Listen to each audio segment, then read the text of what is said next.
Sartre is a figure whose biography and thought are covered way more extensively and well in the Sarah Bakewell and in other online resources. So I'm going to keep this video significantly shorter. He was born in 1905, was short and had a strabismus or wandering eye. He worked with the French resistance in World War II. For a time was a prisoner of war, reading Heidegger, writing Being and Nothingness, and writing an interesting nativity play for his fellow prisoners, many of whom were priests.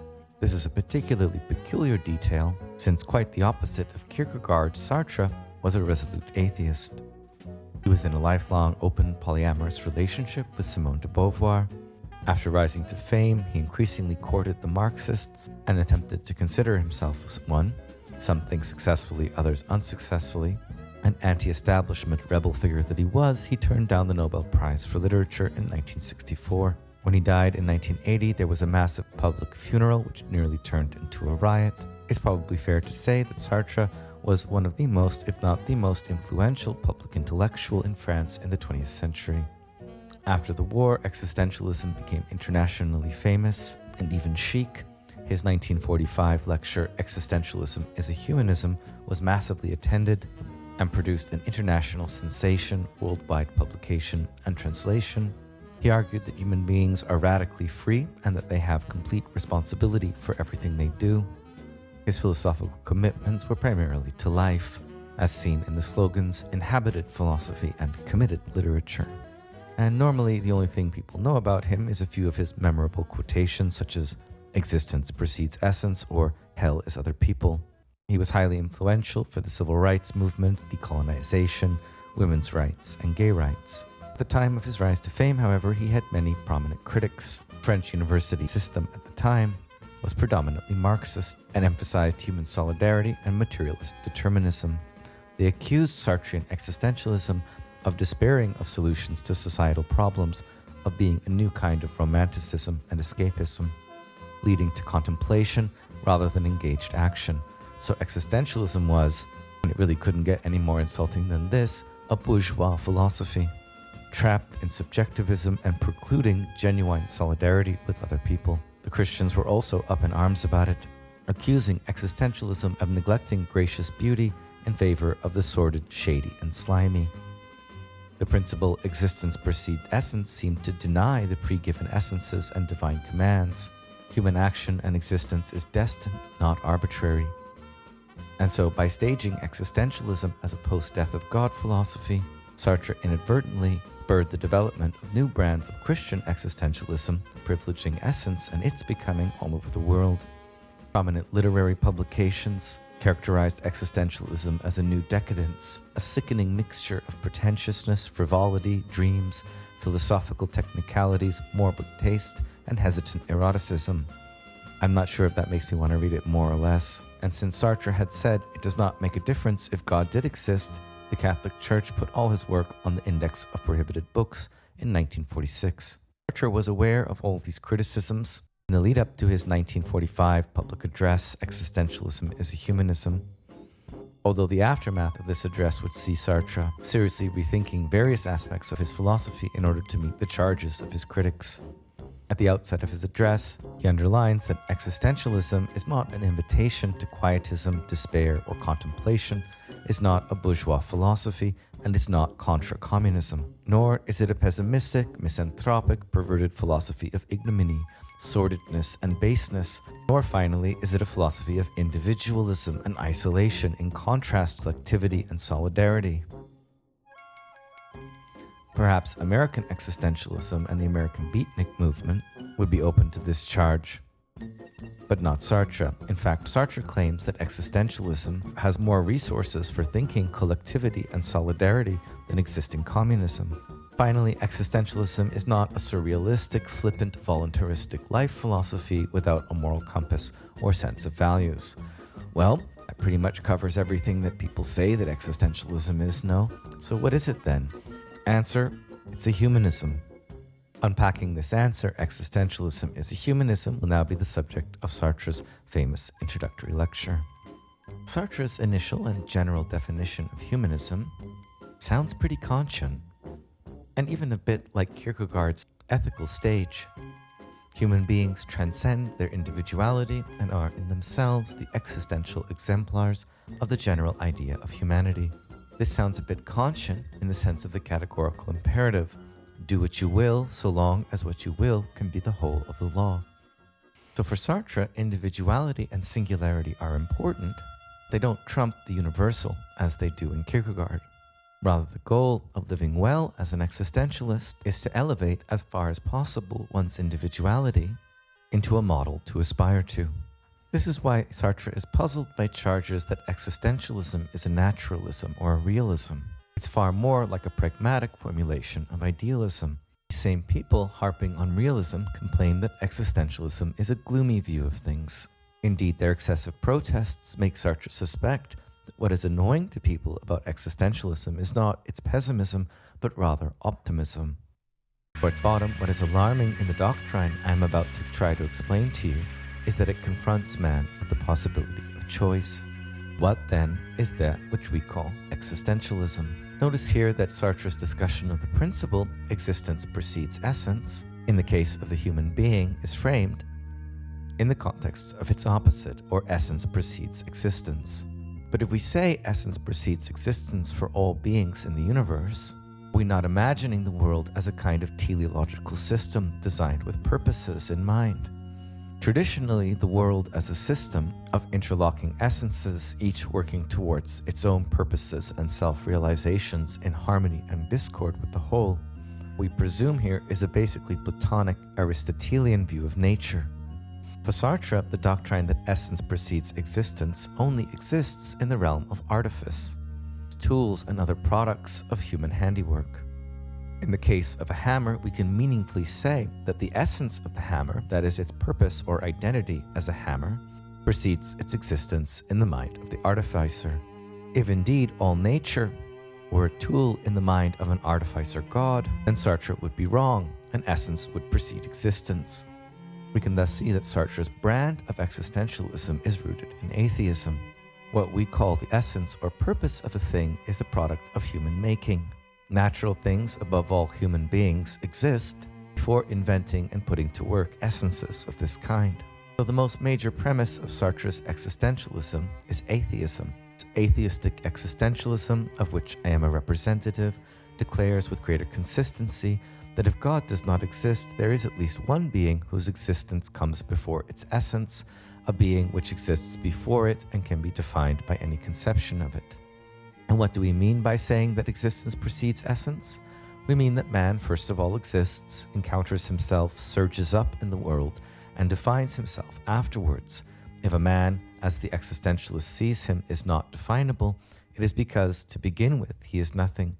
He will not be anything until later, and then he will be what he makes of himself. A version of this principle had already been stated in Pico della Mirandola's Oration on the Dignity of Man. There, God indeed creates the world from out of essences, but when it comes to making man, God looks into his bag of essences and finds that there are none left.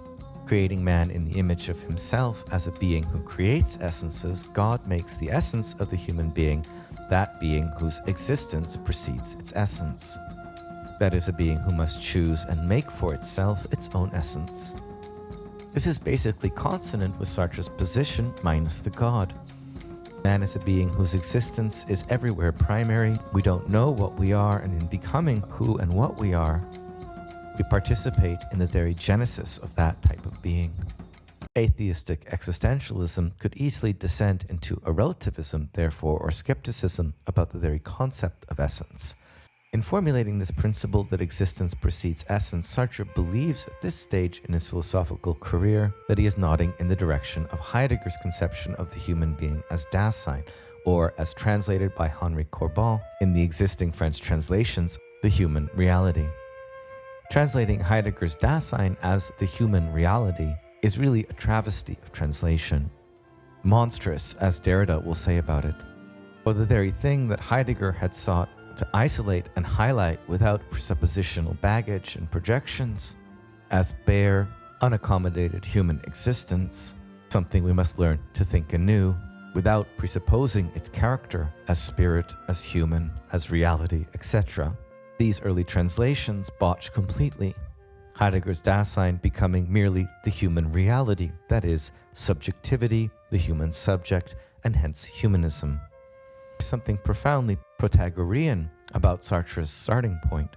Protagoras, the ancient Greek sophist, had taught that man is the measure of things that are, they are, of things that are not, that they are not. Sartre's human reality, or humanism, is likewise rooted in a fundamental subjectivity, according to which man is nothing other than what he makes of himself. So it's just like Protagoras, but now focused exclusively on the subjective sphere. By saying existentialism is a humanism, Sartre is also here saying, especially in the way he formulates it, that it's an ethics.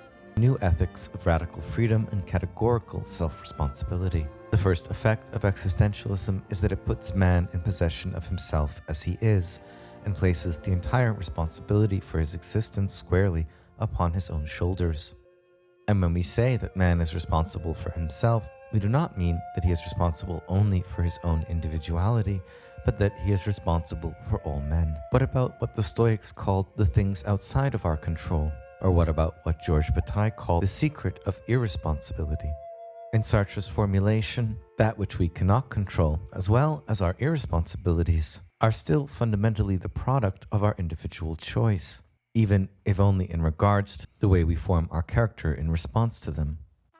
This seems pretty extreme, and has led many to criticize Sartrean humanism.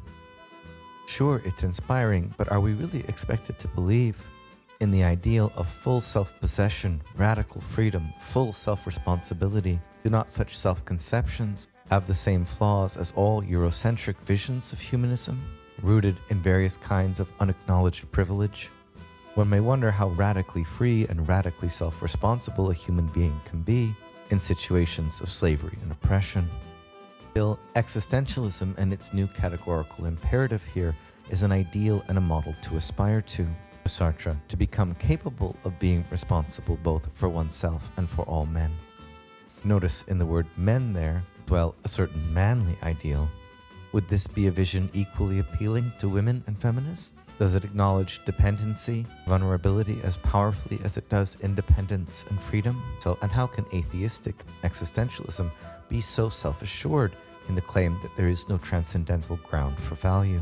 Sartre's world seems to be one of presence, always present events of pure decision. We can rest on no archaic past of truth, wisdom, or revelation, and our projects into the future remain open and indefinite and always redefined by the present moment. Without an Archimedean point for human projects and values, Sartre asks, who then can prove that I am the proper person to impose by my own choice my conception of man upon mankind? Is such a subjectivism not just a little bit too extreme? Sartre admits, I shall never find any proof whatsoever. There will be no sign to convince me of it. If a voice speaks to me, it is still I myself who must decide whether the voice is or is not that of an angel. Objectivity and subjective decisions are here the fulcrums of human values and their imposition or legislation through an unavoidable universalization.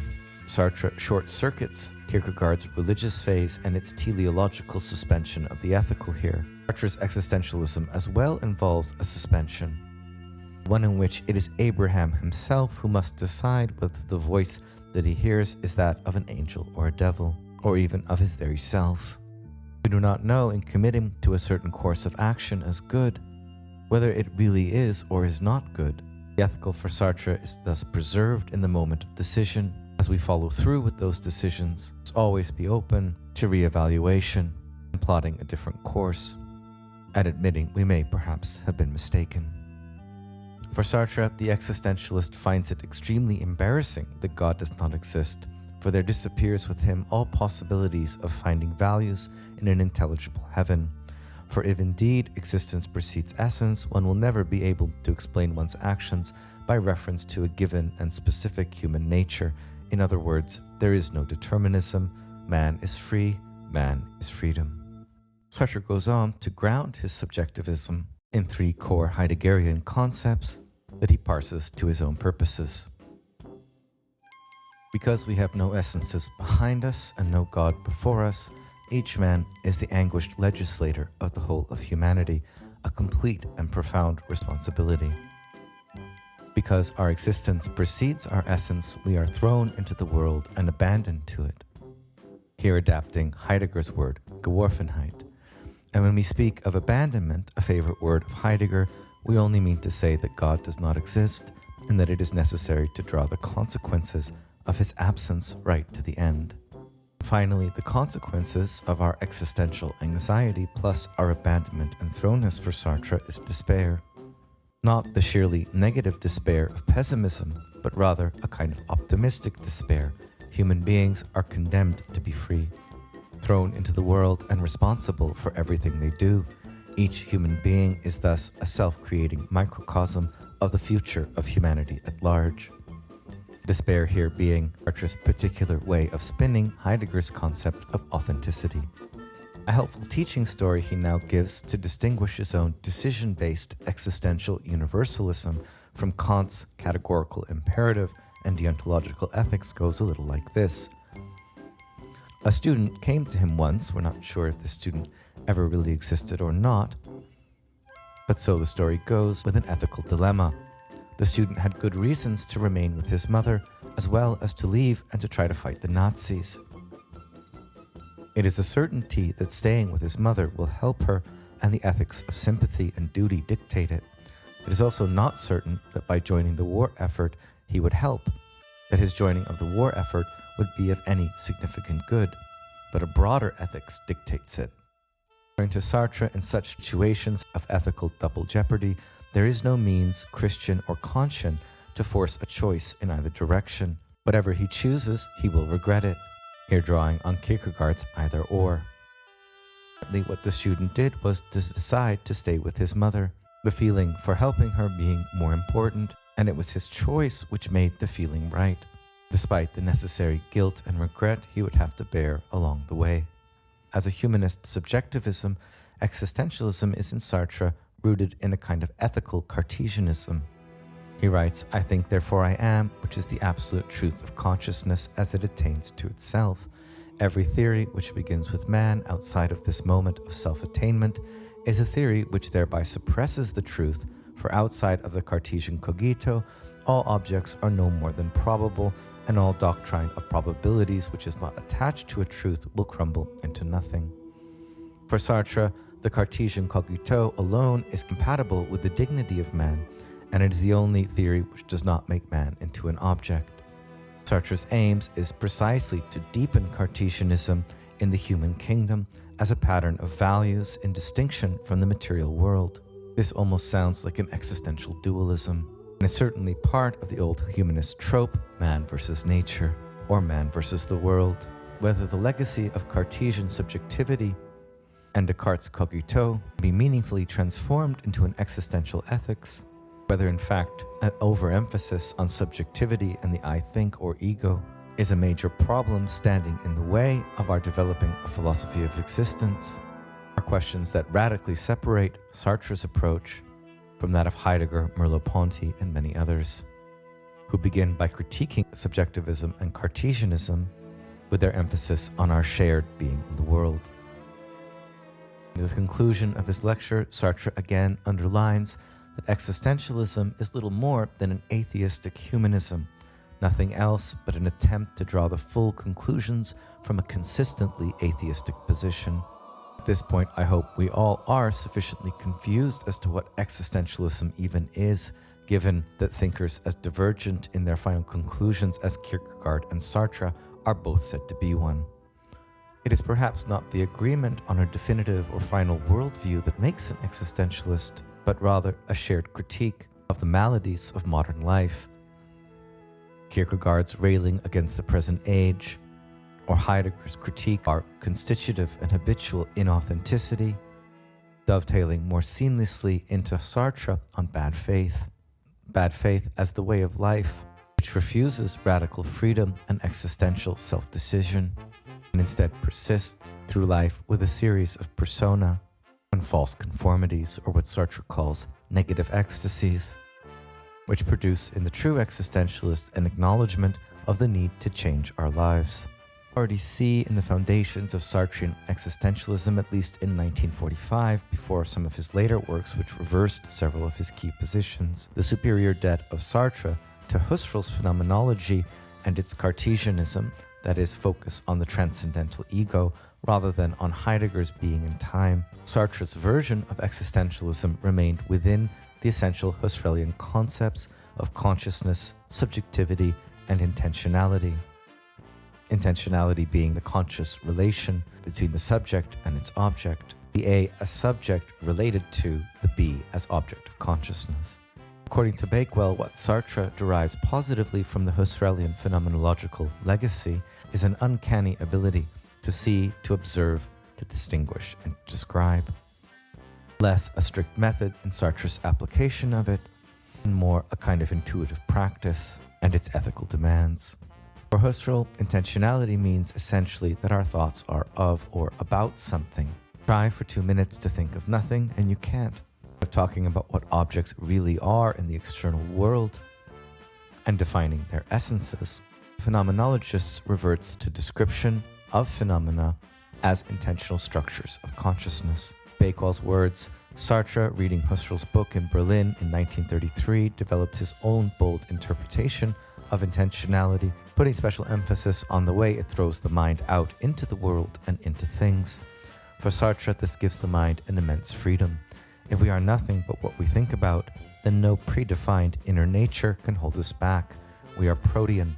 Sartre gives Husserlian intentionality a bit of a makeover in a short essay published only in 1939, A Fundamental Idea of Husserl's Phenomenology, Intentionality. According to this essay, the philosophers of the past have been stuck in a digestive model of consciousness. They thought that to perceive something was to draw it into our own substance, as a spider coats an insect in its own spittle to semi-dissolve it. Instead, with Husserl's intentionality, to be conscious of something is to burst out, to wrest oneself from the moist gastric intimacy and to fly out over there, beyond oneself, to what is not oneself, to fly over there, to the tree and yet outside the tree, because it eludes and repels me, and I can no more lose myself in it than it can dissolve itself into me. Intentionality in Sartre thus becomes the experience of the world, or what Heidegger calls being in the world. This is perhaps where these two thinkers come the closest to an accord.